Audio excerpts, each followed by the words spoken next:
ginnaaw bi ñu leen nuyoo ziar leen jaajëfal ci ànd beeg Buzz Sénégal Actu ki nga xam ne nag moo di El Malick Ndiaye mi nga xam ne nag moo yor lépp lu jëm si wàllum communication ñeel parti bi di Pastef te ki ko jiite di président Ousmane Sonko moom mi di El Malick Ndiaye nag démb dikkoon nañ fi di leen wax ni kii di El Malick Ndiaye nag dañ koo daal di teg loxo te ñi ko teg loxo nag nekkul ñi nga xam ne ñoo di waa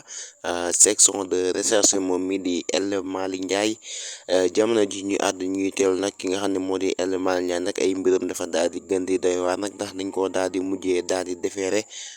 moom mii di El Malick Ndiaye jamono ji ñu àdd ngeen teewlu nag ngeen xam ne ki nga xam ne moo di El Malick Ndiaye nag dañ koo daal di defeere mbokk yi di leen jaajëfal ci ànd beeg Buzz Sénégal Actu di leen wax ngeen wéy di abonné tey activer cloche notification bi jërë ngeen jëf.